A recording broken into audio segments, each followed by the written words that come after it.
Welcome to Comical Recovery. I am your host with the most trauma, comedian Jessica Byrne, creator of the upcoming cartoon Bud Ease, winner of multiple East Coast comedy contests and 35 consecutive years of life experience in the School of Hard Knocks. Subscribe. Hit the like button for recognition. Tell all your friends about your new addiction, because sharing is caring. Welcome, friends. Hope everyone's doing well today. Today's topic is chakras, or actually pronounced chakras. We Americanized it, and we call it chakras. But either way, it doesn't really matter to me how you pronounce it, because I murder words all the time. The point is that you're going to be hearing a little rain in the background. No, that's not the point. The point is that we are going to be discussing what they are. So what is a chakra, whatever you want to call it? It is an energy center in your body. We have 7 of them, which is what the Eastern belief is. And the Eastern belief is also that we manifest physical ailments based on emotional dis-ease in that part of the chakra. I haven't decided which way I want to say it, so I'm saying it both ways. You're welcome. So there's a book I'm going to reference. It's called The Key to Chakras. It's kind of like a basic little flip through. I don't necessarily agree with everything that they say, but there's a section in there that I found very interesting. So that's the section we're going to focus on, and it's in chapter 2. It's titled the first 7 years of your basic chakra needs. So this is written with the intention of basically the belief that the first year is related to the first chakra, second to the second, third, so on and so forth until we get to 7.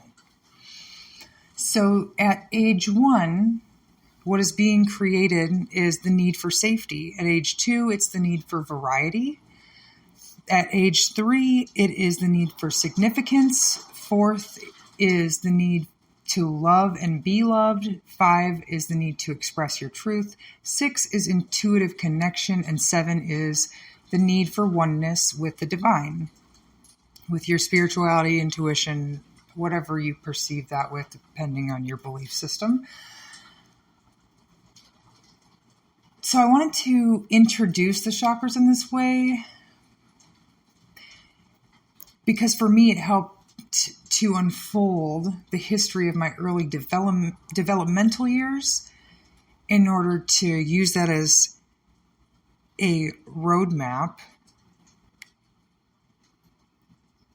or even a treasure map. Let's use treasure map because I feel like the beliefs are buried, at least for me. They're buried within me. There's stuff that's societal, or maybe it's stuff that my parents believe, whatever. It's all seeds that were planted in those beginning years. And this helped me pick up the shovel and start digging up those seeds, especially the ones I didn't align with. Obviously, the ones that serve me, I'm going to keep, but there's other ones. Like with my body dysmorphia, discovering that feeling safe by overeating, I can now discover new ways that are less harmful to me than overeating to feel safe.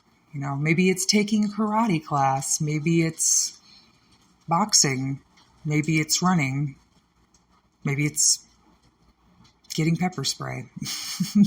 Whatever it is that is healthy and replaces the old belief, which for me is connected to if I'm attractive, I'm not safe. That's not serving me anymore. I want to feel good in my body, and that's what matters the most. So that is how I use this tool to discover my environment and the circumstances that affect me in each age and chakra center. And I realized that this sounds like a lot of work. However, I kept everything super simple and examined the needs in relation to my reality. And if anything felt overwhelming when it came up, I just tabled it. Because I don't need to have a nervous breakdown today trying to fix all of me in one day. I can do what's manageable and then leave the rest for tomorrow, because self-care is having boundaries and limits within myself and not pushing myself too hard to burn myself out emotionally, mentally, or otherwise. So it gave me a base for what my core beliefs were and where they originated. And when I can put a name and a face to where that came from, I can disconnect myself and say, well, that's not my belief. That's grandpa's belief or mom's belief, etc. Just to give you an example. And then I began to restructure my thoughts and change the belief system so that I can experience more serenity and create a reality around me, which is manifesting, and we will talk about that in the future. Whether I think good or bad things, my belief system is always, always going to manifest my reality. So if I think everybody is out to get me, I am going to magnetically draw people that want to take advantage of me. And that's the truth. That's, I have catastrophized things in my mind, and then that happens. But that's because I'm focused so much on the fear. I never move my mind to the solution. So, of course, I'm going to draw that to me. I have to remove my focus of the fear and put it on the solution, which is why I do the examining that I do with my belief system and the things that I learn. I put it into action every single time, because knowledge without action is useless. So let's start with safety. Safety is in the root chakra, and I have a quote here. We are paying attention to and trying to abide by the rules and beliefs that are of our extended family, so we can create a safe, reliable atmosphere for ourselves. So, interestingly enough, when we get comfortable to abusive situations, that actually processes in our brain as a reliable atmosphere and safe in the sense that we know how to react. So a lot of people can get stuck in domestic violence situations, having grown into, if they were raised in a place like that in their household, and then they get into situations like that, it's because it's comfortable. It's predictable to them. They've been raised, they know how to react. Their alert system is designed specifically to handle that situation. So that's something to be super aware of if you are in that situation, and if you know anyone that's in that situation, because it's really easy to victim shame people in situations that we don't understand without realizing that that's actually what we're doing. But that is going to be another topic saved for October. So let's move on. The secondary emotion, or what have you, I guess it's not an emotion, secondary belief, energy center, whatever, is stability. And it's a secondary need in this chakra. Our need for safety causes us to stick with things so we can be loyal to the people and careers we love and become masterful and at the activities that interest us. So when we are around abusive situations, we are loyal to the wrong people, and we don't get to ever find out what activities interest us because we're so hyper-focused on keeping peace. That's why the term walking on eggshells is so popular in abusive situations, because you're constantly trying to keep peace. Obviously, I bring this up a lot because this is my experience, strength, and hope with these different things. I didn't have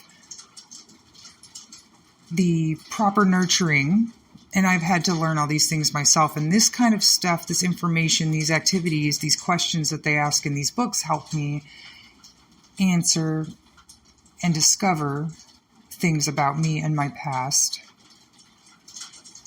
And by learning that, I can learn how to reframe it for a different outcome, and one that is more enjoyable. So variety is the second chakra. We humans get bored easily, and we need change. As a small child, one of the main ways this variety shows up in our everyday playful, creative interactions we share with our caregivers. That's how it shows up. So if we didn't have caregivers that played with us, we had to maybe be creative on our own and engage in our imagination, or whatever the circumstances were. Intimacy is a secondary need of this chakra. So we're in the sacral chakra. That's the second chakra.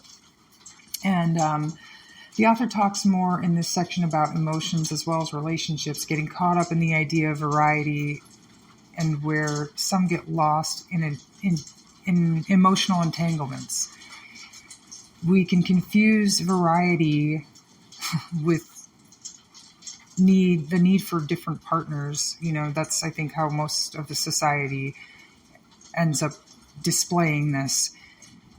And it's my personal belief that it's because we don't have enough emphasis on how to creatively express our emotions, or that is frowned upon. You can't make it as an artist, blah, blah, blah. Well, either way, you need to write things down and get stuff out of you, because otherwise, for me at least, I am always stuffing my feelings, and that was showing up with stuffing it down with alcohol, stuffing it down with drugs, stuffing it down with food, stuffing it down with toxic relationships, etc. Fill in the blank. I was always filling in the blank. That's what's going on. Fill in the blank. I was filling in the blank. So the healthiest way around to meet this need of variety is to tune into the emotions that you have and marry it with creativity. Find a way to get those thoughts and feelings out of you onto paper, or with paint, or with dance, wherever. Just, for me, energy in motion equals emotion. And this is a better outlet for expression than people seeking, because that's what ends up happening, is people seeking. It's raining pretty good, if you can hear my background noise. And it's delightful, I think. I hope it's delightful for you too. The third chakra, obviously it's quite distracting too. The third chakra is for significance. So independence, control, power, this is where this comes in. And definitely people see that in the coming of the third year for a child with the terrible twos. So the need for significance causes us... How you like that? Causes us to befriend our ego and pursue meaningful endeavors, and also helps value and honor ourselves. Isn't that interesting? Befriending the ego.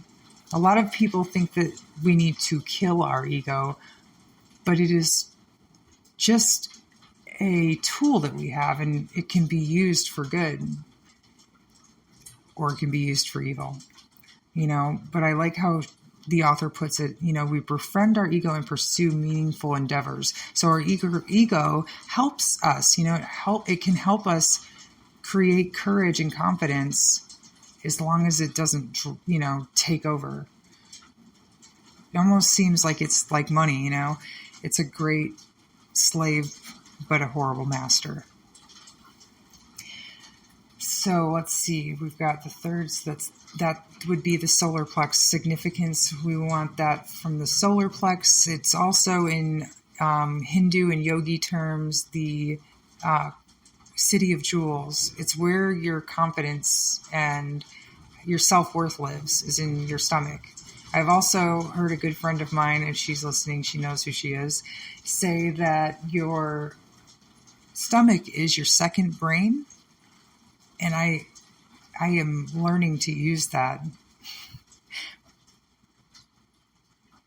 because what I feed my body is so important. And what I feed my body affects how I think about things. So I just like that term and I thought I'd share it. The heart chakra is next. That's the fourth chakra. And it is all about love or being loved.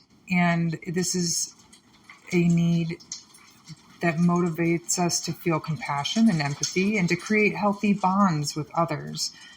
And I think it's pretty obvious that if we don't get that, we get into relationships that resemble what we got when we were in our youth. Expression of truth is the throat chakra. That would be the fifth chakra. And it emphasized in this book that it's only authentic expression that can abide.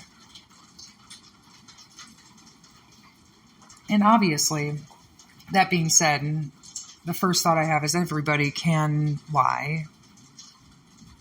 So, what does this mean? This means when I'm not authentic in my expression, my body is going to create discomfort. So the last podcast was about detoxing friends. And there was a particular friendship, we'll say, acquaintanceship, whatever, a particular relationship in my life that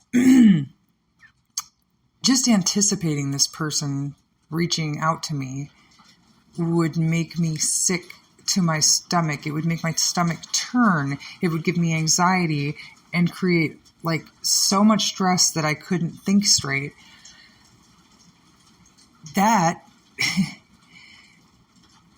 but I didn't want to, I wanted to avoid conflict. So I was appeasing that person, and that was my body communicating, this is inauthentic expression and it is not aligned with who we are, how we want to be treated, what we deserve, etc. So, authentic truth. And I think that can be, I know, actually, let me restart that sentence. I know that is so terrifying. It's terrifying to be authentically honest with someone. What if you get hurt? Well, my therapist and I were just talking about this yesterday, and I went from a place of fear of opening up to a place of empowerment opening up, because every time I open up, I create this beautiful space of trust for the other person, no matter whether they have a personality disorder or whether they're a good person, bad person, whatever it is. If I create a space that makes someone feel comfortable, and I have the ability to truly listen, and that means to the tone, words, and body language, I have the opportunity for even not great people to slip up and show me that's what their true colors are. And the flip side to that is I'm giving myself and others an opportunity to heal and meet me at what my expectations are, and not expect someone to mind read, and find out really quickly whether the friendship is going to work or not, because I'm not going to see eye to everybody. And thankfully, I'm grown and experienced enough in life to realize that having every person in the world like me is not what I want either. You know, I don't want people that think it's okay to deliberately hurt someone emotionally or otherwise to like me. I don't want them to like me. I don't want them around me. And that is true to my authentic expression. And when I am in and aligned with my authentic expression, all awesome opportunities are available. But when I cloud myself and lie to myself and others about, so that I can appease and avoid conflict and do all this other nonsense, I am setting myself up for a deeper hurt. Because not only am I letting potentially this other person hurt me, but I'm hurting, like, who doesn't beat themselves up after a situation has gone bad? Like, and say, like, oh, I'm such an idiot. I should have saw that coming. Like, if you don't do that, can you send a message down below? Because I need that skill. I'm still very much not there. Let's move on. To the throat. To the throat. Guys, I don't want to hear your comments. To the throat chakra. It's the 5th chakra. Is where your deepest life purpose lives. And it will only be revealed through living authentically with every word, every choice, and every action. As we move further into the upper chakras, the more misunderstood and judged our choices become, because most people only act from the needs of their lower chakras. But this throat chakra, the authentic expression, I like how they mentioned it's every word, every choice, and every action, because I don't need words to express myself. Like I said before, to be a good listener, it's about listening to words, tone, and body language to make sure that all of those things align, not only within me, but within others. And if I'm around good, growing people, they'll call me out on those things. This is one of the reasons I go to therapy. My therapist just called me out on the poor eye contact I have. And I do have poor eye contact. I get nervous with men, and that's okay. Now I know, and I have a practice partner, and it's super uncomfortable. I hate every moment of it, and I just am going to apply the rules that I applied for my recovery. They told me keep going to meetings until you don't hate meetings anymore. So I'm going to keep staring into my male therapist's eyes until I don't hate it, and until I don't want to crawl out of my frickin' skin suit and into an entirely different universe, because that's where I'm at today.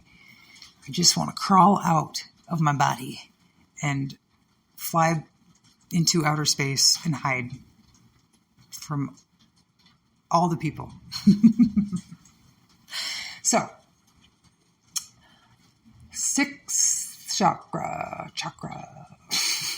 Intuitive connection. This means attending to and acting on the inner messages that come through your intuition, psychic channels, and spirit guides, if that's what you believe. And when I say psychic channels, I mean this, first of all, this is from the book. And secondly, I interpret this as the God-given gifts that we have. So this manifests as a deep connection to our imagination and the quote-unquote fantasy world that we can create through our imagination. And it kind of goes back to that authentic expression, because the thing that I didn't touch base on is how we talk to ourselves. That is also manifesting things. And this intuitive connection can be blocked based on our belief system and how we speak to ourselves. I know, at least for me, that was a huge block, because I wasn't being nice to myself. I wasn't saying nice things to me. So the 7th chakra is at the top of your head, and it is the crown chakra. It is the divine oneness. We reach a mental and spiritual maturity at 7 that allows us to begin to contemplate the concept of being connected to the divine. And maybe not all children do, but I think that there is a sense of contemplating the world around us and how it works. Definitely. And all of those things can and are skewed and shaped by the way that you were raised and how your upbringing is or was. So in sobriety, they say act as if, and I just recently heard be it until you see it. That I like a lot better. They also say fake it until you make it. I don't like that one at all. But what that means for me is defining what it is that I want to be. And I've listened to a lot of motivational speakers, and they all talk about creating a new identity and getting rid of your old story. So when I share these tools, these are the tools that helped me dig up that dead old story so that I can create a new one. And sometimes I know what I don't want more than what I know, like than what I know I want. I haven't really discovered that. Sometimes we have to see if we want that. Sometimes we have to test it out. You know, not everybody likes mini golfing, but you're never going to know until you try. Sushi, never going to know until you try, etc. So part of this whole journey is just like practicing and being playful and using it as an opportunity to get into your inner child and make every day a play day. If you're working in retail, then we're playing retail today. That's me. I play retail. So I have the option to dread my responsibilities in life or make them this really super colorful, fun, enjoyable adventure that I get to participate in, that I get to show up for. And it's all about how I perceive it. There's definitely going to be things and moments in life that I don't love, but I have a choice. I can always change the things I don't love. I have to know what those are. I have to see what's unsettling. This is all about getting in tune with my body. I was in many situations of neglect. And I think when people hear that word, they think of a starving kid that's left alone in a dirty diaper in the streets with no shirt on or shoes or whatever. It doesn't have to be that extreme at all. If you had a single working mother, if you had two successful parents, if you had an army, a parent in the service or both parents in the service, those are all situations where children experience neglect, not because those parents are bad, because they're unavailable. And they're trying to provide the best they can. And it's just the way that our society is set up. It isn't any particular person's fault. We have high prices of things, and people need to work in order to feed their kids. And keeping them alive is pretty important. And sometimes hugging them is secondary, which is an exceptionally sad state of affairs, but it happens often. And it should be taken seriously because it does impact and affect the psyche and emotional part of us. We never learn maybe how to express the emotions or don't know how to accept affection. And if I don't know how to accept affection or gifts, I am going to close the door on so many opportunities, and I'm actually going to hurt feelings of the people that are trying to do the thing that they love. That's their love language, is gift giving. And I'm giving them a big old finger over it. So this is why I do the work. I dig deep because I want to be in love with my life, in love with my friends and my relationships. This is how I do it, by seeing what misinformation is planted that has me driving down the wrong direction. In fact, thinking about driving, it's like when I have misinformation or I have been taught or conditioned in a certain way, it's as if I'm a car and my power steering is off, And for some reason, it's just like, it's so difficult to steer because I haven't fixed this giant issue. And the moment I fix the issue, everything will be steered great. It'll be easy to drive, enjoyable, and that is the purpose to discovering these little guides to open up doors of healing. So,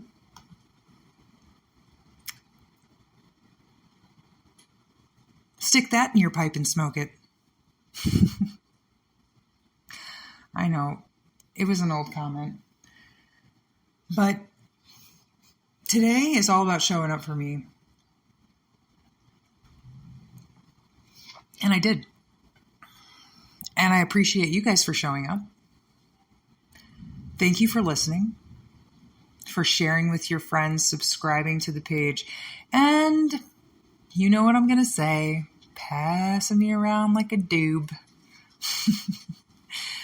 Remember, laughter's the best medicine, and sharing is caring. So go ahead and leave a comment down below if you've got anything to share.